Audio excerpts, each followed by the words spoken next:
Though in Bangladesh, Pakistan ties a welcome development. Pakistan should apologize for its 1971 role to smoothen transition. Dear viewers, welcome to today's Just Now. দেখুন আজকে আমরা daily star পত্রিকার editorial আলোচনা করতে যাচ্ছি। আলোচনার মূল বিষয়বস্তু হচ্ছে ঢাকা ডিমান্ড করতেছে প্রি 71 ডিউস 71 পূর্ব যে বকেয়াগুলো ছিল সেগুলো দাবি করছে অ্যান্ড অ্যাপোলজি এবং ক্ষমা প্রার্থনা দাবি করছে ফ্রম পাকিস্তান ক্ষমা প্রার্থনা করুক, আনুষ্ঠানিক একটা ক্ষমা প্রার্থনা চাচ্ছে, ডিমান্ড করতেছে ঢাকা। তো এই টপিকস নিয়ে আজকের এই পুরো এডিটোরিয়ালটি লেখা হয়েছে। প্রতিটি বাক্য অ্যানালাইসিস করব, বাক্যে ব্যবহৃত ওয়ার্ডস, ফ্রেজেস এবং বাক্যের স্ট্রাকচারগুলো অ্যানালাইসিস করে আমরা ইংলিশ থেকে বাংলা অনুবাদ করব। সো চলুন শুরু করা যাক। তো শুরুতেই আজকের এডিটোরিয়ালটির হেডলাইনগুলো বিশ্লেষণ করে ফেলি। দেখুন এখানে যে হেডলাইনটি দেওয়া আছে সেটি হচ্ছে কি, যে thaw in Bangladesh Pakistan ties a welcome development. তাহলে থো এই শব্দটার মানে কি? থো শব্দটার মানে হচ্ছে, দেখুন এটা অনেকটা গলানো, থ তরল হওয়া, আচরণে অসাময়িক কোমল হওয়া, কোনো একটা আচরণ কোমল হতে চলছে, তুষার দ্রাবণ, বরফ আদি গলানো, গলিয়ে যাওয়া। মোট কথা এই থ হচ্ছে যে মানুষের দুজনের মধ্যে বা দুই দেশের মধ্যে যে সম্পর্কের একটা টানাপোড়েন থাকে, সেই সম্পর্কের ঠান্ডা বরফটা গলতে শুরু করা। ঠান্ডা সম্পর্ক মানে হচ্ছে শত্রুতা, বৈরী একটা সম্পর্ক, সেটা গলা মানে হচ্ছে কি, সেটা আসলে সম্পর্কটা আবার পুনরায় জোড়া লাগছে, এরকম একটা ব্যাপারকে আমরা থ বলি। ফিগারেটিভলি এটা হচ্ছে কি সম্পর্কে জোড়া লাগা, সম্পর্কের উষ্ণ বাতাস মানে সম্পর্কটা উষ্ণ হওয়া বা ঠান্ডা বাতাস উষ্ণ হওয়া, ঠান্ডা বরফ গলতে শুরু করার যে সম্পর্কটা, সেটা কোথায়? বাংলাদেশ পাকিস্তান টাইস, বাংলাদেশ এবং পাকিস্তানের যে সম্পর্কটা, সেই সম্পর্কের থ মানে হচ্ছে কি সেই সম্পর্কের উষ্ণতা বাড়া, সেই সম্পর্কের উন্নতি হওয়া, ওয়েলকাম ডেভেলপমেন্ট। তাহলে আমরা এখানে থ ব্যাপারটা আশা করি বুঝতে পেরেছি। তো আমরা প্রথম যে ফ্রেজটা সেটা হচ্ছে কি, থো ইন বাংলাদেশ পাকিস্তান টাইস। এই যে থো ইন বাংলাদেশ পাকিস্তান টাইস, এই ফ্রেজটার অনুবাদ আমরা করতে পারি অনেকভাবে, যে বাংলাদেশ পাকিস্তান সম্পর্কের উন্নতি। নাউন হিসেবে যেহেতু এখানে আছে, নাউন হিসেবে করতে পারি। আবার চাইলে আপনি ফিগারেটিভলি, যে এটা নাউন হিসেবে আছে, আমরা এটা কিন্তু ভার্ব হিসেবে ব্যবহার করতে পারি। বাংলাদেশ পাকিস্তান সম্পর্কের ঠান্ডা বাতাস উষ্ণ হয়ে আসা। এই যে ঠান্ডা বাতাস উষ্ণ হয়ে আসা, এটা একটা ফিগারেটিভ সেন্স, যেটার মানে হচ্ছে কি তাদের মধ্যে সম্পর্ক উন্নত হচ্ছে বা সম্পর্ক জোড়া লাগছে। অথবা আপনি বলতে পারেন ঠান্ডা বাতাস উষ্ণ হয়ে আসা, উষ্ণ হয়ে উঠছে, এরকম সেন্সে। অথবা ঠান্ডা বরফ গলতে শুরু করা বা শুরু করছে, বা সম্পর্কের উন্নতির ব্যাপারটা ওয়েলকাম ডেভেলপমেন্ট। যদি সেন্টেন্স আকারে লিখতেন তাহলে এই জায়গায় আপনার লিঙ্কিং ভার্ব দিয়ে লিখতে হতো যে এটা কি, ইজ আ ওয়েলকাম ডেভেলপমেন্ট। এখন যেহেতু আমরা এটাকে সেন্টেন্স আকারে লিখছি না, সে কারণে এটা আমরা কেটে দেবো। থো win Bangladesh Pakistan ties a welcome development. দেখুন এই ওয়েলকাম ডেভেলপমেন্ট মানে কি, যদি আপনি অক্ষর অনুবাদ করেন, ওয়েলকাম মানে কি কাউকে স্বাগত জানানো, ডেভেলপমেন্ট মানে কি উন্নয়ন, আসলে কিন্তু এখানে না। ডেভেলপমেন্ট মানে হচ্ছে কোনো একটা জিনিসের পরিবর্তন, উন্নয়ন মানে কি একটা জায়গা থেকে আরেকটা জায়গায় কি উন্নত হচ্ছে না, ঠিক সেমভাবে এইখানেও আসলে কি পরিবর্তন, মানে উন্নতি মানে কি পরিবর্তন, এক জায়গা থেকে আরেক জায়গায় একটু ভালো করছেন, সেটাই তো পরিবর্তন, সেটাই তো উন্নয়ন। তো এখানে ডেভেলপমেন্ট মানে হচ্ছে পরিবর্তন বা ঘটনাকেও কিন্তু আমরা ডেভেলপমেন্ট বলে থাকি। পত্রিকা পড়লে এর অর্থগুলো আপনি উদ্ধার করতে পারবেন, নয়তো ডিকশনারি থেকে আপনি পাবেন না। সো সেটা ওয়েলকাম ডেভেলপমেন্ট কেন? কারণ ওই ডেভেলপমেন্টটাকে, এই যে বাংলাদেশ পাকিস্তানের সম্পর্কে উন্নতি, সম্পর্কের বরফ গলছে বা গলার ব্যাপারটা, পুরো এখানে এই ফ্রেজটা কিন্তু এটা একটা ব্যাপার, এটা একটা নাউন ফ্রেজ, এটা কিন্তু সাবজেক্ট। তো বাংলাদেশ পাকিস্তানের সম্পর্কে বরফ গলন, বাংলাদেশ পাকিস্তান সম্পর্কের ঠান্ডা বরফ শীতল হওয়া, ঠান্ডা বরফ গলার ব্যাপারটা, বা বাংলাদেশ পাকিস্তান সম্পর্কের উন্নতিটা একটা ওয়েলকাম ডেভেলপমেন্ট, একটা ইতিবাচক, যেটাকে আমরা ওয়েলকাম করতে পারি, স্বাগতম জানাতে পারি। সে ব্যাপারটা আসলে কীরকম হয়? সে ব্যাপারটা ইতিবাচক হয়। কাকে আমরা স্বাগত জানাই? যে ব্যাপারটা ইতিবাচক হবে, প্রশংসনীয় হবে। সে কারণে এই ওয়েলকামের আপনার মিনিং করতে হবে কি, প্রশংসনীয় বা ইতিবাচক। আর ডেভেলপমেন্টের করতে হবে কি, হয় পরিবর্তন অথবা ঘটনা। তো এই ব্যাপারটা একটা ইতিবাচক পরিবর্তন, অথবা আপনি বলতে পারেন প্রশংসনীয় পরিবর্তন, ইতিবাচক পরিবর্তন অথবা কি প্রশংসনীয় পরিবর্তন। এখন আপনি যদি এই ধরনের বাক্য অ্যানালাইসিস না করেন, তাহলে এর বিকল্প ওয়ার্ড আপনি খুঁজে পাবেন না। ঠিক আছে? তাহলে দেখুন আমরা পুরো ব্যাপারটাকে যেই হেডলাইনটা করেছে, এই হেডলাইনে কিন্তু চমৎকার অনেক কিছু শেখার বিষয় আছে। থো win Bangladesh Pakistan ties a welcome development. Bangladesh Pakistan সম্পর্কের বরফ গলন, সম্পর্কের ঠান্ডা বাতাস উষ্ণ হয়ে আসাটা একটা ইতিবাচক পরিবর্তন, একটা প্রশংসনীয় পরিবর্তন, প্রশংসনীয় ঘটনা ঘটতে যাচ্ছে। যাই হোক, আমরা চলে যাই পরের বাক্যে। দেখুন পরের সাব হেডলাইনে বলা হচ্ছে পাকিস্তান শুড অ্যাপোলোজাইজ। এখানে অ্যাপোলোজাইজ মানে হচ্ছে কি একদম সরাসরি ভার্ব, যে ক্ষমা প্রার্থনা করা, অর্থে পাকিস্তানকে ক্ষমা প্রার্থনা করা উচিত। এখন আপনি যদি করেন আই শুড অ্যাপোলোজাইজ, কিসের জন্য করবেন? সেটা অবশ্যই ফর দিয়ে লিখতে হবে। I should apologise for disturbing you, তোমাকে ডিস্টার্ব করার কারণে আমার ক্ষমা প্রার্থনা করা উচিত। ফর ইটস 1971 রোল, 1971 সালের যে ভূমিকা, এটা আপনি ইটস রুল অফ 1971 না লিখে আমরা পুরোটাকে একটা ফ্রেজ করে দিয়েছি যে ইটস 1971 রোল, এটার 1971 সালের ভূমিকার জন্য ক্ষমা প্রার্থনা করা উচিত। এরপর দেখুন টু স্মুথেন ট্রানজিশন, এই ফ্রেজটা দিয়ে খেয়াল করুন, টু স্মুথেন ট্রানজিশন। টু স্মুথেন ট্রানজিশন মানে কি, এখানে স্মুথেন মানে হচ্ছে কি স্মুথ থেকে স্মুথেন। তো এই স্মুথেন মানে হচ্ছে কি কোনো একটা জিনিসকে মসৃণ করা, মানে রাস্তাটা খুব এলোমেলো ছিল সেটাকে স্মুথ করে দেওয়া, মানে হচ্ছে কি এটাকে মসৃণ করা, সহজ করে দেওয়া, সিম্পল করে দেওয়া। কোনটাকে করে দিচ্ছেন? ট্রানজিশন। ট্রানজিশন মানে হচ্ছে কি এক জায়গা থেকে আরেক জায়গার পরিবর্তন। এখানে সংক্ষেপে ট্রানজিশন বোঝাচ্ছে যে এই যে পাকিস্তান বাংলাদেশের সাথে একটা সম্পর্কের বরফ গলছে, ঠান্ডা বরফ গলছে, সম্পর্কটা উষ্ণ হতে যাচ্ছে, নতুন করে সম্পর্ক জোড়া লাগতে যাচ্ছে। তো জোড়া লাগার পর যে ট্রানজিশনটা হবে সেখান থেকে আবার নতুন করে যে সম্পর্ক গড়ে উঠবে, এই ব্যাপারটাকে বলা হচ্ছে ট্রানজিশন, স্মুথ অ্যান্ড ট্রানজিশন। মানে হচ্ছে কি পরিবর্তনের যে প্রক্রিয়াটা, আগের পজিশন থেকে এখন যে পজিশনে আমরা আসতেছি, সেই পরিবর্তনের প্রক্রিয়াটাকে সহজ করার জন্যে বা মসৃণ করার জন্যে পাকিস্তানকে 1971 সালের ভূমিকার জন্য ক্ষমা প্রার্থনা করা উচিত। তাহলে টু স্মুথ অ্যান্ড ট্রানজিশন মানে হচ্ছে কি সম্পর্কের পরিবর্তন মসৃণ যাতে হয়, এই পরিবর্তনটা যাতে সহজ হয়, পরিবর্তনের যে ধারাটা বা উত্তরণটা এই জায়গা থেকে এই জায়গায় আমরা আসতেছি, এই যে ট্রানজিশন করতেছি, ট্রানজিশন পিরিয়ড। আমরা বর্তমান সরকারকে ট্রানজিশন পিরিয়ডে আছে বলি কেন? কারণ সে পরিবর্তনের পিরিয়ডে আছে, একটা জায়গা থেকে আরেকটা জায়গায় সে পরিবর্তন ঘটাচ্ছে, এই কারণে বলি ট্রানজিশনাল। এবং সরকারকে কিন্তু অনেক সময় আমরা অন্তর্বর্তী সরকার না বলে আমরা ট্রানজিশনাল গভর্নমেন্ট বলি, যে এটা পরিবর্তন উত্তরণকারী একটা সরকার। ঠিক আছে, আশা করি ব্যাপারটা বুঝতে পেরেছি। আমরা চলে যাই পরের বাক্যে। পরের বাক্য দেখুন, পরের বাক্য বলা আছে যে it is encouraging to see. এটা অনেক সময় ফ্রেজে দেখবেন বা এরকম এডিটোরিয়ালগুলোতে দেখা যায়, এটা এইভাবে থাকে যে it is encouraging to see. এটার মানে কি? এটার মানে আপনাকে, মানে এটা যদি আপনি একদম অক্ষর অক্ষর অনুবাদ করেন যে ইট ইজ এনকারেজিং, এটা উৎসাহদায়ক বা উৎসাহব্যঞ্জক, টু সি দেখা, দেখতে পাওয়া, এই জিনিসটা দেখা একটা উৎসাহব্যঞ্জক। তো এইভাবে আমরা বাংলায় কথা বলি না যে এটা দেখা খুবই উৎসাহব্যঞ্জক, আমরা কি বলি যে এটা মানে আশার আলো দিচ্ছে। এনকারেজিং এটা কি আশার সঞ্চার করছে, বা এটা মানে এই জিনিসটা দেখতে পাওয়া, এই জিনিসটা যে এত বছর পর আমরা দেখতেছি, এই জিনিসটা আমাদের কাছে খুবই মানে উৎসুক, খুবই ভালো লাগছে ব্যাপারটা, এই যে খুবই ভালো লাগছে এই জিনিসটা। হ্যাঁ, এটা আমরা বাংলা এইভাবে বলি যে এটা দেখে আমাদের খুবই ভালো লাগছে। এটাই হচ্ছে it is encouraging to see. It is encouraging to see, এটা দেখে আমাদের খুবই ভালো লাগছে, আমরা খুবই আশাপ্রদ, আমরা খুবই, আমাদের মনের মধ্যে খুবই আশা জাগছে। It is encouraging to see, এটা দেখে। এটাই হচ্ছে এইটার এক্সপ্রেশনটার বাংলা মিনিং। তা আপনি যে কোনো সেন্টেন্সে এটা ইউজ করবেন যে it is encouraging to see, যদি এরকম মানে কনটেক্সটে। কোনটা দেখে? Constructive discussions. কনস্ট্রাকটিভ ডিসকাশন মানে হচ্ছে কি যে গঠনমূলক আলোচনা, গঠনমূলক যে আলোচনা হচ্ছে সেটা। তার মধ্যে at the first foreign secretary level Tux, at the first foreign, প্রথম ফরেন সেক্রেটারি লেভেল টক্স, মানে সেক্রেটারি লেভেল টক্স মানে হচ্ছে কি প্রথম পররাষ্ট্র সচিব পর্যায়ের বৈঠক। টক এখানে আলোচনা বলতে পারেন বা বৈঠক বলতে পারেন, আলোচনা। প্রথম পররাষ্ট্র সচিব পর্যায়ে গঠনমূলক একটা আলোচনা দেখে আমাদের খুবই ভালো লাগছে, বা দেখাটা উৎসাহব্যঞ্জক, বা দেখাটা আমাদের মনের মধ্যে আশার সঞ্চয় করছে। এখন দেখো যে সেক্রেটারি লেভেল টক্স, এই টক্সে আসেন, এই টক্সটাকে আমরা হেডওয়ার্ড ধরবো, হেডওয়ার্ড ধরে সেন্টেন্সটা কী করবো, সামনের দিকে আগাবো, বাড়াবো। এই টক্সটা হেল্ড হয়েছে, অনুষ্ঠিত হয়েছে between Bangladesh and Pakistan in 15 years. In 15 years, 15 বছরের মধ্যে, যদিও এখানে ইন 15 বছরের মধ্যে, আসলে এটা কি 15 বছর পর। ইন 15 ইয়ার্স, 15 বছরের মধ্যে বাংলাদেশ পাকিস্তানের মধ্যে অনুষ্ঠিত সেক্রেটারি লেভেলের যে আলোচনা, প্রথম সেক্রেটারি লেভেলের আলোচনা, এখানে অ্যাড দেওয়া হয়েছে, তার মানে কি অক্ষর অক্ষর অনুবাদ করলে প্রথম পররাষ্ট্র সচিব পর্যায়ের আলোচনায় বা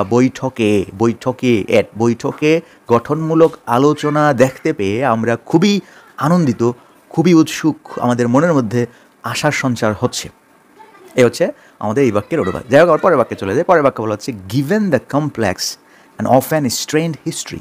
এইখানে গিভেন মানে কি? এখানে গিভেন মানে হচ্ছে এই জিনিসটার প্রেক্ষাপটে বা এই জিনিসটার পরিপ্রেক্ষিতে বা প্রেক্ষাপটেও আমরা বলে থাকি অনেক সময়। তো দ্য কমপ্লেক্স অ্যান্ড অফেন স্ট্রেন্ড, মানে কমপ্লেক্স এক কথায় জটিল, আবার এখানে বলছে কি অফেন স্ট্রেন, মানে প্রায় সময় এটা স্ট্রেন হিস্ট্রি। স্ট্রেন মানে হচ্ছে কি চাপ দেয়া যে ব্যাপারটা, সেটা চাপে।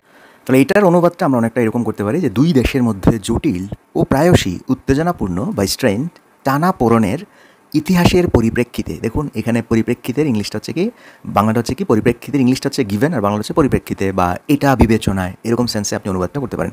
Given the complex and often strained history between the two countries, the meeting, এই সভাটা, এই আলোচনাটা মার্কড, চিহ্নিত করে a gradual thaw in relations. দেখুন গ্রাজুয়াল থো, এই যে থোটা আবারও কিন্তু আসছে, থো মানে হচ্ছে কি ঠান্ডা একটা সম্পর্ক উষ্ণ হয়ে ওঠা, মানে আগের বৈরী সম্পর্ক এখন আবার কি জোড়া লাগতে শুরু করা, মানে উন্নতি হওয়া, সম্পর্কের উন্নতি হওয়া। তা গ্রাজুয়াল থ কি? গ্রাজুয়াল থ হচ্ছে ধীরে ধীরে উন্নয়ন। ইন রিলেশন সম্পর্কে এই ধীরে ধীরে যে উন্নতিটা, সেই জিনিসটাকে এই মিটিংটা আসলে মার্ক করে। মিটিংটা মার্ক করে মানে কি? মিটিং মার্কড মানে হচ্ছে এই মিটিংটাই এটার ব্যাপারে পাকাপোক্ত হয়ে যায় যে সম্পর্কটা গ্র্যাজুয়াল হচ্ছে, মানে ধীরে ধীরে এটা উন্নত হচ্ছে। তাহলে এই বৈঠক সম্পর্কের ঠান্ডা বাতাস উষ্ণ হওয়ার আসলে একটা প্রতীক, মার্কড করেছে। দেখুন এটা একদম যদি অক্ষর অক্ষর করে মার্কড মানে হচ্ছে চিহ্নিত করা। এই মিটিংটা চিহ্নিত করে যে সম্পর্কে ধীরে ধীরে উন্নতি হচ্ছে, সম্পর্কের ধীর গতির উন্নয়নকে এই বৈঠক চিহ্নিত করে। এটার মানে হচ্ছে কি, এই বৈঠকটি আসলে ধীর গতির যে উন্নতি, সম্পর্কের যে উন্নতি, সম্পর্কের মধ্যে যে একটা উষ্ণ হাওয়া বইছে সেটার প্রতীক হয়ে ওঠে, সেটার প্রমাণ হয়ে থাকে। মিটিং মার্কড আ গ্র্যাজুয়াল থ ইন রিলেশনস। ঠিক আছে, এরপর চলে যায় আমার পরের বাক্যে। দেখুন পরের বাক্য বলা হচ্ছে কি যে at the meeting among other topics, অন্যান্য আরও যে টপিক্স আছে সেগুলোর মধ্যে, সভায় বৈঠকে অ্যামাং আদার টপিক্স, অন্যান্য টপিক্সের মধ্যে ঢাকা নোটেবলি রেইজড করেছে, তুলে ধরেছে টু হিস্ট্রিক্যালি আনরিজলভড ইস্যু মানে হচ্ছে কি অমীমাংসিত বিষয়। দেখুন অমীমাংসিত বিষয় রেইজড করেছে, তুলে ধরেছে। এই যে এখানে কোলন দিয়ে বলছি সেগুলো কি, প্রথমে সেটা হচ্ছে এই ঢাকা বা বাংলাদেশের ডিমান্ড দাবি করেছে $4.52 বিলিয়ন অ্যাজ বাংলাদেশের ভাগ হিসেবে of pre-1971 assets and dues, 1971 পূর্বের সম্পদ এবং বকেয়া, ডিউস মানে কি বকেয়ার ভাগ হিসেবে $4.52 বিলিয়ন ডিমান্ডেড করেছে। অ্যাজ ওয়েল অ্যাজ মানে হচ্ছে কি সেই সাথে, এবং এটাও করেছে ফর্মাল অ্যাপোলজি, একটা আনুষ্ঠানিক ক্ষমা প্রার্থনা ফর দ্য জেনোসাইড, এই গণহত্যার জন্য তারা যেন একটা ক্ষমা প্রার্থনা করে, ফর্মাল অ্যাপোলজি করে, as well as formal Apology for the genocide committed, যেই জেনোসাইডটা কমিটেড হয়েছে, সম্পাদিত হয়েছে ডিউরিং দ্য লিবারেশন ওয়ারের কমিটেড জেনোসাইডের জন্য ক্ষমা প্রার্থনা, ফর্মাল অ্যাপোলজি চেয়েছে, demanded formal Apology. It also requested, এটাও অনুরোধ করেছে, দ্য রিপ্যাট্রিয়েশন মানে হচ্ছে কি প্রত্যাহার বা ফিরিয়ে নেয়া, অফ স্ট্র্যান্ডেড। দেখুন স্ট্র্যান্ডেড মানে হচ্ছে কি, স্ট্র্যান্ডেড মানে হচ্ছে আটকে থাকা। কেউ যদি আটকে থাকে আপনি বলতে পারেন স্ট্র্যান্ডেড পাকিস্তানিস, আটকে থাকা পাকিস্তানি। এখানে স্ট্র্যান্ডেডকে ভার্ব হিসেবে অ্যাডজেক্টিভ হিসেবে লেখা হচ্ছে। It also requested the repatriation, প্রত্যাহারের অনুরোধ করেছে কাদের, of stranded Pakistanis from Bangladesh থেকে আটকে পড়া পাকিস্তানিদের ফিরিয়ে নেওয়ার অনুরোধও করেছে। ইন রেসপন্স, জবাবে বা প্রতিক্রিয়ায়, দ্য পাকিস্তানি পাকিস্তানি প্রতিনিধি দল এক্সপ্রেসড উইলিংনেস মানে ইচ্ছা প্রকাশ করেছে। আপনি যদি বলেন আই এক্সপ্রেসড মাই উইলিংনেস, আমি আমার ইচ্ছা প্রকাশ করেছি, টু কন্টিনিউ ডিসকাশনস, আলোচনা চালিয়ে যাওয়ার জন্য। উই মাস্ট সে দ্যাট মানে হচ্ছে কি, ব্যাপারটা হচ্ছে যে আমাদের বলতে হচ্ছে, মানে বলাটা জরুরি। ঠিক আছে, এটা মানে কি আমাদের বলতে হয় বা হচ্ছে, এটা আক্ষরিক অনুবাদ, তবে ভাবানুবাদটা হচ্ছে কি জরুরি।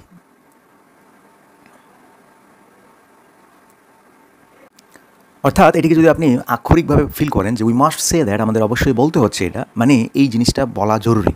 তো বলাটা জরুরি, বলতে হচ্ছে আমাদের, সেটা কি, সেটা হচ্ছে ওয়াইল, এখানে ওয়াইল মানে হচ্ছে যদিও, ইকোনমিক ইম্পারেটিভস মানে কি, আমরা তো ইম্পারেটিভ মানে জানি কি যে আদেশ নিষেধ উপদেশমূলক কোনো একটা এখানে ইকোনমিক ইম্পারেটিভ মানে হচ্ছে, এখানে বাধ্যবাধকতা। ইকোনমিক ইম্পারেটিভস মানে অর্থনৈতিক বাধ্যবাধকতা বা প্রয়োজনীয়তা। ইকোনমিক ইম্পারেটিভস কেন বলছি, যেমন ধরেন পাকিস্তানের সাথে আমাদের সম্পর্ক উন্নয়ন করতে গেলে আমরা এখন অর্থনৈতিক বিষয়টাই দেখছি, যে তাদের সাথে সম্পর্ক উন্নয়নের মূল বিষয় হচ্ছে কি অর্থনৈতিক যে বাধ্যবাধকতাটা, মানে আমাদের দেশের অর্থনৈতিক লাভ, তাদের দেশের অর্থনৈতিক লাভ, এই বাধ্যবাধকতা। ওয়াইল ইকোনমিক ইম্পারেটিভস লাইকলি, সম্ভবত, অ্যান্ড রাইটলি, যথাযথভাবে। প্রথমে বলছি যে সম্ভবত অর্থনৈতিক বাধ্যবাধকতা বা অর্থনৈতিক প্রয়োজনীয়তা, অ্যান্ড রাইটলি এবং যথাযথভাবেই ড্রাইভ মানে এখানে কি চালিয়ে নিয়ে যাচ্ছে অনগোয়িং এফোর্টস, এই যে চলমান প্রচেষ্টা, তাদের সাথে সম্পর্ক ভালো করার যে চলমান প্রচেষ্টা, সেটাকে পরিচালিত করছে কে, সম্ভবত এবং ঠিকভাবেই ইকোনমিক ইম্পারেটিভস, কেবল অর্থনৈতিক বাধ্যবাধকতা বা প্রয়োজনীয়তাই চালিত করছে আমাদের এই বর্তমান চলমান প্রচেষ্টাগুলোকে চালিয়ে যাচ্ছে। এই যে প্রচেষ্টাগুলো হচ্ছে, এটা চালিয়ে নিচ্ছে কে, আসলে অর্থনৈতিক বাধ্যবাধকতা। অ্যাড্রেসিং দিস ইস্যু, এগুলো এই পর্যন্ত শেষ। যদিও অর্থনৈতিক বাধ্যবাধকতা বা অর্থনৈতিক প্রয়োজনীয়তার খাতিরেই এই চলমান প্রচেষ্টাগুলো চালিত হচ্ছে, চলমান প্রচেষ্টাগুলোকে আমরা গ্রহণ করছি, তারপরেও অ্যাড্রেসিং দিস ইস্যুস, এইসব সমস্যা মোকাবেলা করা ইজ ভাইটাল, গুরুত্বপূর্ণ, টু আ সলিড ফাউন্ডেশন মানে খুব মজবুত ভিত্তির জন্য, ভাইটাল টু মজবুত ভিত্তিতে খুবই জরুরি হচ্ছে এইসব সমস্যার সমাধান। ওই যে ক্ষমা প্রার্থনা করা, তারপর $4.52 বিলিয়ন বকেয়াস বা ডিউস হিসেবে বা এটার নিজের পাওনা হিসেবে আমরা চাচ্ছি, এই সমস্যাগুলো সমাধান করার ব্যাপারটা vital to solid foundation for bilateral relations, অর্থাৎ দ্বিপাক্ষিক সম্পর্কের একটা মজবুত ভিত্তিতে এইসব সমস্যার সমাধান করা খুবই গুরুত্বপূর্ণ, is vital to a solid foundation. একটা মজবুত ভিত্তি করতে হলে এই সব সমস্যার সমাধান করতে হবে। প্রথমে বলছি যে এইসব সমস্যা প্রথমে বলছি কি যে যদিও এই কাজগুলো তাদের সাথে সম্পর্ক আবার পুনরায় জোড়া লাগছে বেসিক্যালি সম্ভবত এবং ঠিকঠাকভাবে বললে আসলে ইকোনমিক ইম্পারেটিভস, অর্থনৈতিক বাধ্যবাধকতা বা অর্থনৈতিক প্রয়োজনীয়তার খাতিরেই আমরা সম্পর্ক চালিয়ে যাচ্ছি, অনগোয়িং এফোর্টস, প্রচেষ্টা চালিয়ে যাচ্ছি। তবে যদি আমরা একটা সলিড ফাউন্ডেশন করতে চাই বাইলেটারাল রিলেশনসে বা দ্বিপাক্ষিক সম্পর্কে, তাহলে আমাদের অবশ্যই এই জিনিসগুলো সমাধান করা ইজ ভাইটাল। এটাই হচ্ছে মূল কথা। পরের বাক্যে চলে যাই। পাকিস্তানস প্রি 1971 রোল, 1971 পূর্ব পাকিস্তানের যে ভূমিকাটা রিমেইনস আ ডিপ ওন্ড, একটা বিশাল বা গভীর ক্ষত হিসেবে রয়েছে, remains a deep one for Bangladeshis and a stumbling block. Stumbling block মানে হচ্ছে বাধা, একটা স্টাম্বলিং ব্লক এড়িয়ে যাওয়ার দিকে একটা বাধা, টু বিল্ডিং আর ট্রুলি ফ্রুটফুল পার্টনারশিপ, একটা সত্যিকার অর্থে অংশীদারিত্ব, ফ্রুটফুল পার্টনারশিপ, ফলপ্রসূ অংশীদারিত্ব বা সত্যিকার অর্থে একটা যদি আমরা অংশীদারিত্ব করতে চাই দুজনের মধ্যে, সেই অংশীদারত্ব গড়ায়। এখানে টু এর পর ভার্বের আইনজি ভার্বের বেস ফর্ম হয়নি কেন? আসলে এটা হচ্ছে গড়ায়, গড়নে, গড়ার দিকে বোঝাচ্ছে, গড়তে না, গড়ার দিকে একটা বাধা। ব্লক টু বিল্ডিং বিল্ডিং নির্মাণে একটা বাধা, নির্মাণ করাতে বাধা। ব্লক টু বিল্ডিং নির্মাণ করা না, এটা বাধা। দেয়ার মে বি ডিভাইডস তর্ক বিতর্ক থাকতে পারে about the number of civilians killed by Pakistani forces, Pakistani বাহিনী কর্তৃক মারা, হতাহত, নিহত সিভিলিয়ানসের সংখ্যা, নাগরিকের সংখ্যা হিসেবে বিতর্ক থাকতে পারে। বাট দ্য রেপ্রেশনস অ্যান্ড ব্রুটালিটিস, রিপ্রেশনস কি নিপীড়ন, ব্রুটালিটিস পাশবিকতা বা নির্মমতা, উই সাফার্ড, আমরা ভোগ করেছি, আমরা শিকার হয়েছি যে নির্যাতন, পাশবিকতার, ডিউরিং আওয়ার ইন্ডিপেন্ডেন্স স্ট্রাগল, স্বাধীনতা সংগ্রামের সময়, আর a matter of historical record, এটা আসলে একটা ইতিহাসের পাঠ, ইতিহাসের অংশ। ম্যাটার অফ হিস্ট্রিক্যাল রেকর্ড হচ্ছে ইতিহাসে নথিবদ্ধ হয়ে গেছে বা ইতিহাসের কালিতে সেটা লেখা হয়ে গেছে। Simply a matter of historical record হচ্ছে কি ইতিহাসের একটা অংশ হয়ে আছে। আমরা যে রিপ্রেশনস, ব্রুটালিটিস সাফার করেছি ইন্ডিপেন্ডেন্স স্ট্রাগলের সময়, সেটা আসলে একটা ইতিহাসের অংশ হিসেবে রয়ে গেছে, ইতিহাসের অংশ হয়ে গেছে। দেয়ার মে বি ডিভাইডস, তর্ক থাকতে পারে। সিভিলিয়ানস, বাংলাদেশে কতগুলো নাগরিক বা মানুষ মারা গেছে পাকিস্তানি বাহিনীদের হাতে, সেটা নিয়ে বিতর্ক থাকতে পারে। তবে নির্যাতন আর পাশবিকতা যেটা আমরা সহ্য করেছি, স্বীকার করেছি, সেটা আসলে ইতিহাসের অংশ হয়ে গেছে। ফর আস, আমাদের জন্য, asking for a formal apology or রিপারেশন, দেখুন রিপ্যাট্রিয়েশন হচ্ছে পুনরায় প্রত্যাবর্তন বা ফিরিয়ে নেওয়া, আর রিপারেশন হচ্ছে ক্ষতিপূরণ, হচ্ছে ক্ষতিপূরণ। আস্কিং কি ক্ষতিপূরণ চাওয়া, asking for a formal Apology, একটা আনুষ্ঠানিক ক্ষমা চাওয়া। দেখুন আমি কিন্তু ক্ষমা চাচ্ছি না, ব্যাপারটা ক্ষমা প্রার্থনা তারা করুক এরকম। Asking for a formal apology or reparation, ক্ষতিপূরণ, is not about seeking revenge, is not about তাদের কাছ থেকে একটা ফর্মাল ক্ষমা প্রার্থনা এবং ক্ষতিপূরণ চাওয়াটা, আস্কিংটা is not about seeking revenge, এটা এটা না যে আমি বদলা নিতে চাচ্ছি, সিকিং রিভেঞ্জ প্রতিহিংসা পরায়ণ হয়ে এটা চাচ্ছি এরকম না। ইটস অ্যাবাউট, এটা কেবল দ্য নিড, প্রয়োজন, ফর অ্যাডমিশন, স্বীকৃতির জন্য, অফ এ হিস্ট্রিক ট্র্যাজেডি, একটা ঐতিহাসিক যে ট্র্যাজেডি, দুর্যোগ গেছে, সেটার একটা অ্যাডমিশন, অ্যান্ড ফস্টারিং রিকনসিলেশন, এবং ভবিষ্যতে যে সমঝোতা, রিকনসিলেশন, সমঝোতা করতে যাচ্ছি, সেই সমঝোতা ফস্টারিং করার জন্য, সেই সমঝোতা ভালোভাবে গড়ে তোলার জন্য। অর্থাৎ সামনের দিকে আমরা যে পুনর্মিলন, আমাদের সম্পর্কে যে আবার পুনরায় জোড়া লাগাতে যাচ্ছি, সেটা যাতে ফস্টারিং হয়, সুন্দরভাবে সেটা উন্নতির দিকে যায়, সেই সম্পর্কটা যেন গড়ে উঠে ভালো করে, এবং ইতিহাসের একটা ট্র্যাজেডির স্বীকৃতি হিসেবে ইটস অ্যাবাউট দ্য নিড, এটা আসলে এখন খুবই সময়ের প্রয়োজন, এটা আসলে গুরুতর প্রয়োজন। এই জন্য not about seeking revenge, is not about seeking revenge, প্রতিহিংসা পরায়ণ বা বদলা নেওয়ার জন্য নয়, এটা জাস্ট ইতিহাসের একটা অংশ, হিস্ট্রিক ট্র্যাজেডির স্বীকৃতি এবং পরবর্তী সম্পর্ক উন্নয়নের একটা নিড, প্রয়োজন বা অপরিহার্য। That's it. এরপর দেখুন এখানে বলছি দ্যাটস ইট, এটা খুব সুন্দর একটা ফ্রেজ। এটার মানে হচ্ছে কি দ্যাটস ইট, ওই যে আগে যেটা বলেছি, হ্যাঁ ওকে বলেছি, সেটা সত্ত্বেও, তা সত্ত্বেও, হ্যাঁ বলেছি ওকে, তা সত্ত্বেও we need to be prudent, আমাদের দক্ষ, বিচক্ষণ হতে হবে। We need to be prudent, আমাদের বিচক্ষণ থাকা জরুরি। Given the complexities involve, given এখানে কি ওই যে পরিপ্রেক্ষিতে, গিভেন দ্য কমপ্লেক্সিটিস ইনভলভ, জড়িত, সংশ্লিষ্ট জটিলতা বিবেচনায়, গিভেন দ্য কমপ্লেক্সিটিস ইনভলভড, সংশ্লিষ্ট বা জড়িত যে জটিলতাগুলো আছে সেগুলোর বিবেচনায় we need to be prudent, আমাদের বিচক্ষণ থাকা জরুরি। দ্যাটস ইট, তা সত্ত্বেও, এখানে যা বলেছি সেগুলো সত্ত্বেও আমাদের জটিলতা বিবেচনায় কী থাকতে হবে, প্রুডেন্ট থাকতে হবে। ফর কনটেক্সট, আমরা কিছু এখানে কনটেক্সট তুলে ধরছি, কেন জরুরি আমাদের টু বি প্রুডেন্ট হতে, we need to be prudent কেন হতে হবে, বিচক্ষণ থাকতে হবে কেন। ফর কনটেক্সট, কিছু কনটেক্সট তুলে ধরলাম। ফর কনটেক্সট, প্রেক্ষাপট হিসেবে বলা যায় অ্যাপোলজিস ইস্যুড বাই জাপান, জাপানের দেয়া অ্যাপোলজিস ক্ষমা প্রার্থনা, ফর ওয়ার টাইম যুদ্ধের সময়, for war time atrocities, war time atrocities মানে হচ্ছে কি যুদ্ধকালীন নৃশংসতার জন্য। দেখুন, ফর ওয়ার টাইম অ্যাট্রোসিটিস যুদ্ধকালীন নৃশংসতার জন্য জাপান কর্তৃক দেয়া অ্যাপোলজিস, এই অ্যাপোলজিসে আসবে অ্যাপোলজিস। তো ওয়ার অ্যাট্রোসিটিসটা কোথায় হয়েছে? In south Korea and China. Apologies আইসা ভারত ধরবে কোথায়? এখানে। অ্যাপোলজিস ওয়ার অফেন ডিম মানে হচ্ছে কি যেটা মানে একদম নাই হয়ে যাচ্ছে, ডিম দুর্বল হয়ে যাচ্ছে বা অপর্যাপ্ত নয়, ডিমড ইনসাফিসিয়েন্ট অপর্যাপ্ত বলে বিবেচিত হয়েছে। ওয়ার অফেন ডিমড ইনসাফিসিয়েন্ট অপর্যাপ্ত বলে বিবেচিত হয়েছে জাপানের দেয়া ক্ষমা প্রার্থনা। অ্যাজ যেহেতু, কেননা দে ওয়ার ভ্যাগ তারা যে ক্ষমা প্রার্থনা করেছিল সেটা ভ্যাগ অস্পষ্ট ছিল, ল্যাকিং লিগাল রিপারেশন বৈধ বা আইনগত ক্ষতিপূরণের অভাব ছিল, মানে ক্ষতিপূরণ হয়নি, আইনগত ক্ষতিপূরণ হয়নি।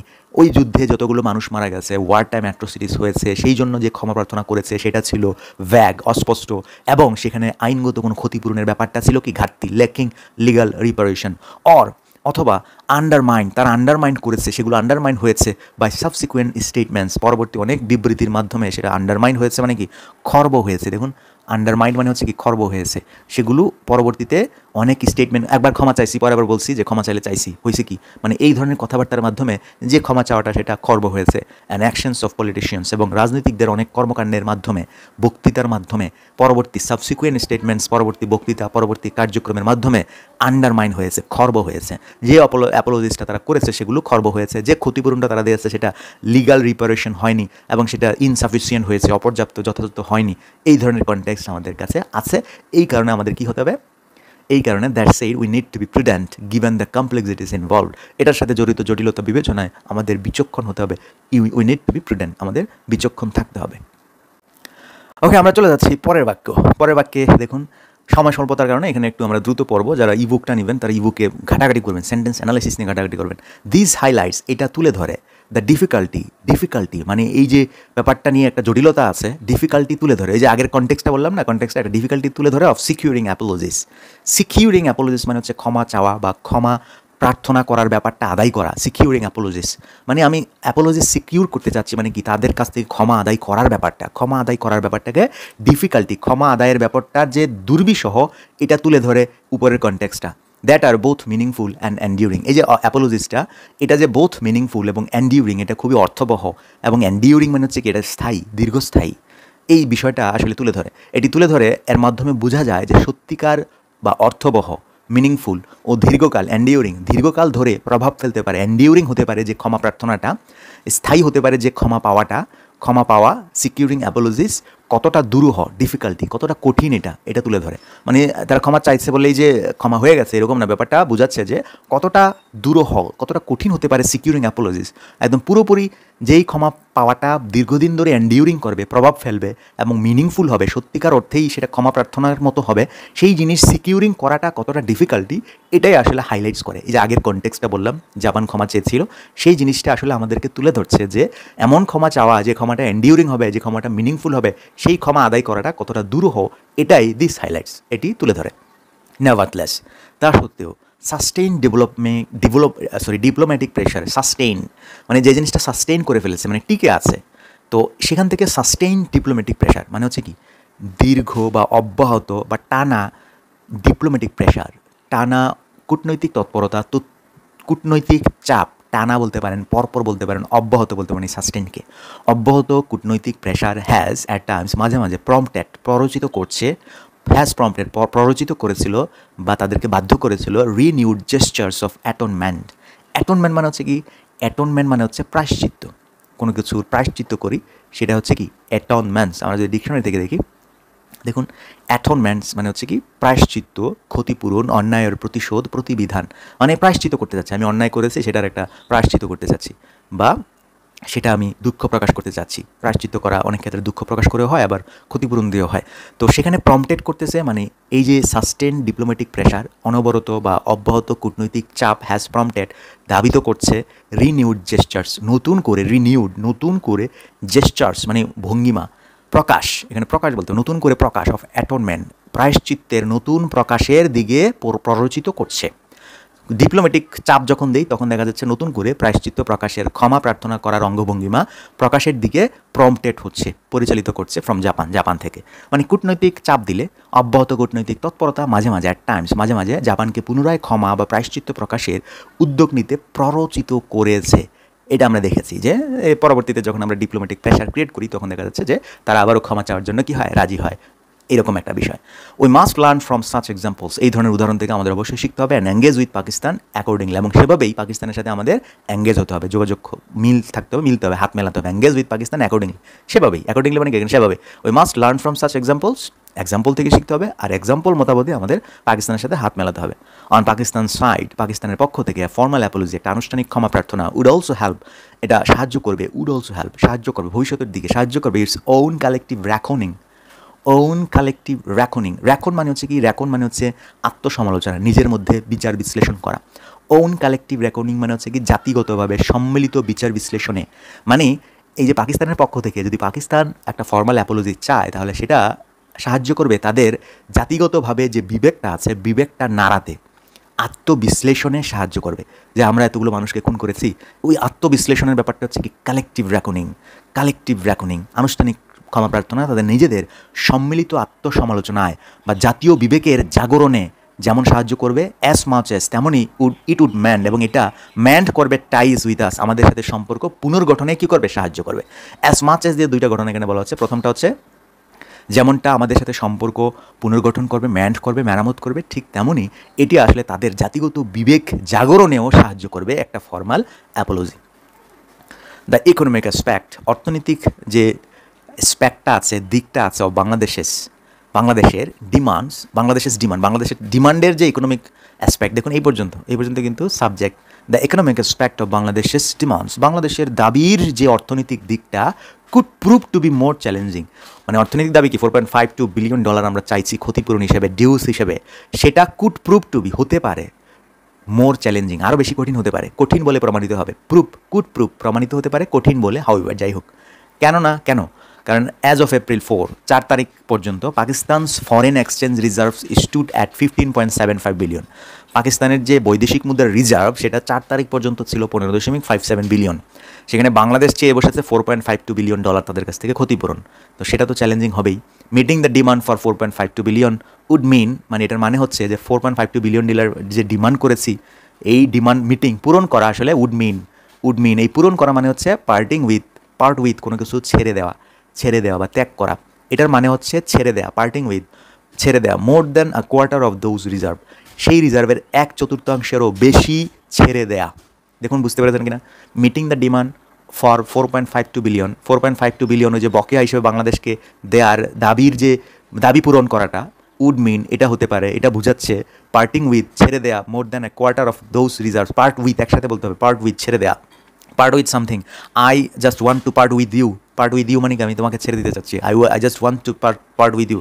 তো parting with more than a quarter of those reserve, ওই রিজার্ভের 1/4 বেশি ছেড়ে দেয়া মানে হচ্ছে কি, বাংলাদেশের দাবি পূরণ করা মানে হচ্ছে 1/4 রিজার্ভ ছেড়ে দেয়া, যা কিনা an unfeasible prospect at the moment, যা কিনা বর্তমানে আসলে একটা অসম্ভব একটা বিষয়, ফিজিবল না, এটা সম্ভব না, আনফিজিবল prospect.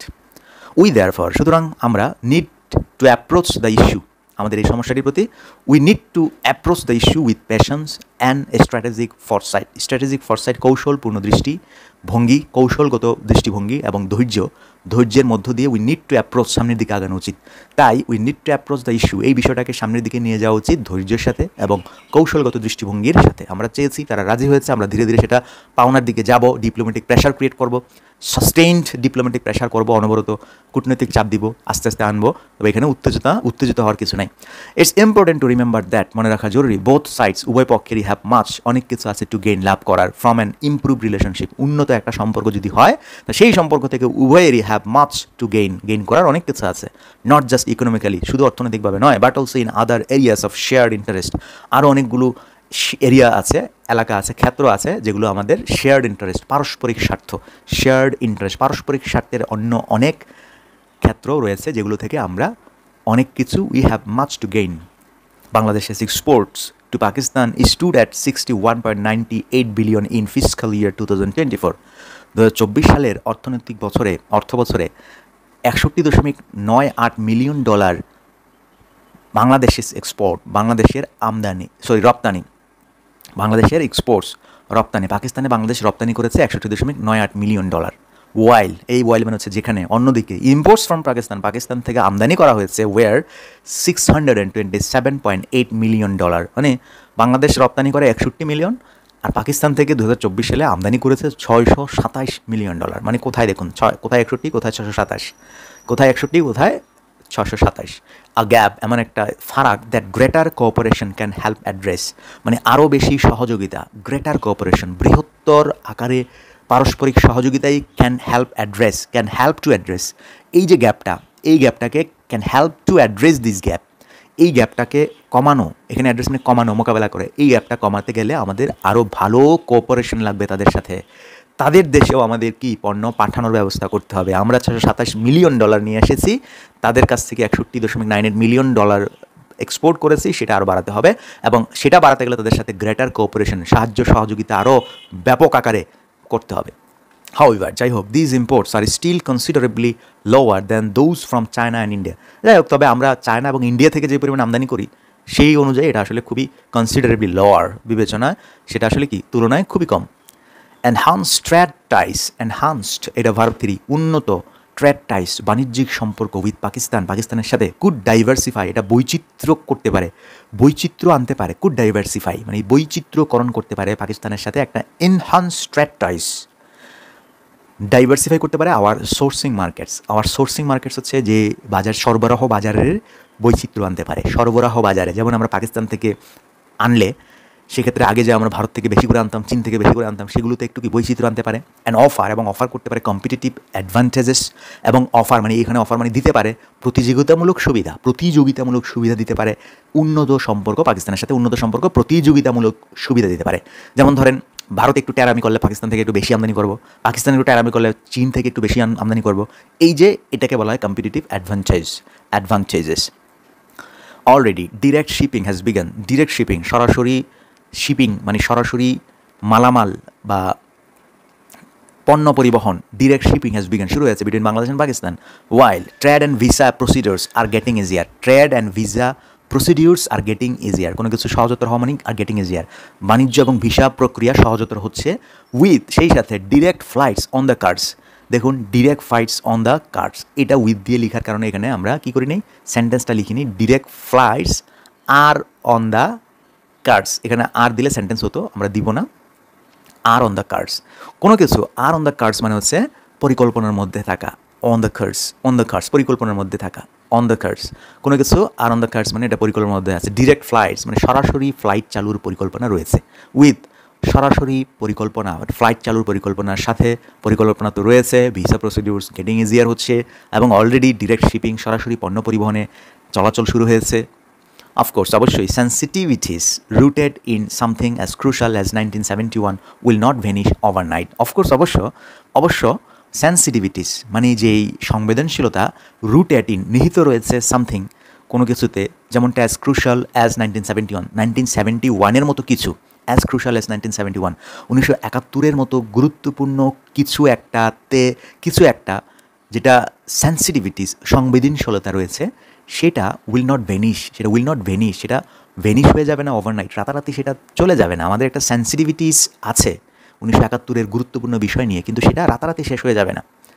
But A future oriented মানে ভবিষ্যৎমুখী অ্যাপ্রোচ, কৌশল বা দৃষ্টিভঙ্গি, যেটা ভবিষ্যতের দিকে যাচ্ছে, ভবিষ্যৎ নির্ভর আমাদের দৃষ্টিভঙ্গি নিতে হবে, ভবিষ্যতের দিকে আমাদের তাকাতে হবে। তাকালে সেটার সাথে কি কম্বাইনিং কনস্ট্রাকটিভ ডায়ালগ, গঠনমূলক আলোচনা, হিস্ট্রিক্যাল রেকনিং, দেখুন হিস্ট্রিক্যাল রেকনিং ঐতিহাসিক মূল্যায়ন, অতীত ইতিহাসের মূল্যায়ন করা, অতীত ইতিহাসের সৎ মূল্যায়ন, সৎ বিশ্লেষণ, গঠনমূলক আলোচনার সঙ্গে এগুলো তো থাকবেই, আমরা ইতিহাস ছেড়ে দিব না, ইতিহাস নিয়ে সঠিক বিশ্লেষণ করব, হিস্ট্রিক্যাল রেকনিং এবং কনস্ট্রাকটিভ ডায়লগের সাথে একটা ভবিষ্যৎমুখী কৌশল বা দৃষ্টিভঙ্গিই পারে can go a long way, দৃষ্টিভঙ্গি পারে কি সামনের দিকে নিয়ে যেতে। সেখানে হিস্ট্রিক্যাল রেকনিংয়ের সাথে আরও একটা পয়েন্ট আছে, সেটা হচ্ছে কি an acknowledgement of mutual benefits, পারস্পরিক যে সুবিধা লাভ, এই লাভের ব্যাপারটা অ্যাকনোলেজমেন্ট করা, স্বীকার করা, অনুভব করা, আমাদের যে দুজনেরই লাভ হচ্ছে সেই লাভটা ইতিহাসের পুনর্বিবেচনা বা সৎ মূল্যায়ন, সঠিক মূল্যায়ন এবং গঠনমূলক আলোচনার সাথে, কম্বাইনিং আলোচনার সাথে একটা ভবিষ্যৎমুখী পরিকল্পনা, কৌশল ক্যান গো অ্যালং আওয়ে, একটা দীর্ঘ পথ অতিক্রান্ত করতে পারে বা দীর্ঘমেয়াদের সম্পর্ক উন্নয়নে সহায়ক হতে পারে। The first steps in that direction, সেই ডিরেকশনের প্রথম স্টেপসগুলো হলো হ্যাভ অলরেডি বিন টেকেন। সেই স্টেপসগুলো হ্যাভ অলরেডি বিন টেকেন, মানে সেই দিকে প্রথম পদক্ষেপগুলো ইতিমধ্যে নেওয়া হয়েছে। উই হোপ, আমরা আশা করি, দ্যাট দ্য শিডিউলড ভিজিট, এই যে শিডিউল করা হয়েছে সফরটাকে of Pakistan's deputy prime minister and foreign minister Ishaq Dar later in the month, এই মাসের পরে, এই মাসের শেষে, উড ফার্দার নর্মালাইজ, আরও বেশি স্বাভাবিক করবে Bangladesh Pakistan relations. Normalise Bangladesh Pakistan relations, Bangladesh পাকিস্তানের সম্পর্কটাকে আরও বেশি স্বাভাবিক করবে।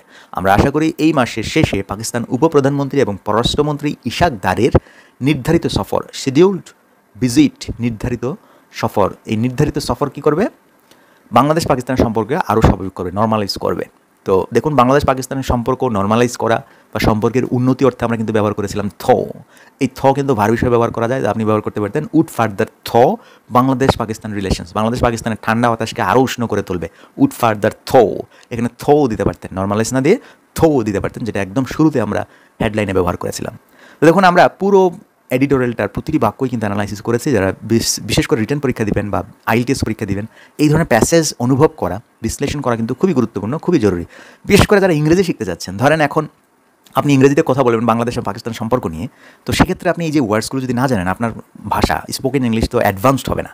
ঠিক আছে, যে বাংলাদেশ থেকে পাকিস্তানের এই যে লেখাগুলো সেন্টেন্স ইউজ করা, ধরেন একজন ইংরেজি ইউজ করলো এখন আপনি কি হয়ে থাকবেন যে আসলে কী বললো মানে কি?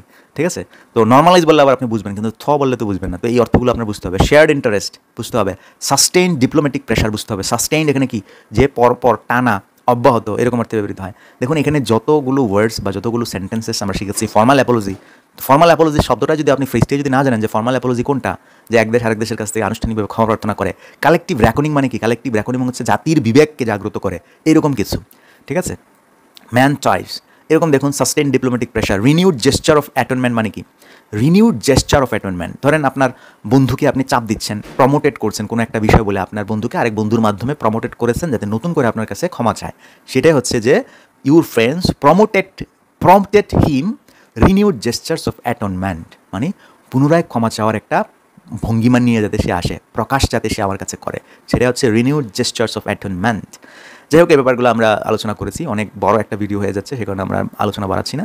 দেখা হচ্ছে আমাদের নেক্সট ক্লাসে। সে পর্যন্ত ভালো থাকবেন, সুস্থ থাকবেন।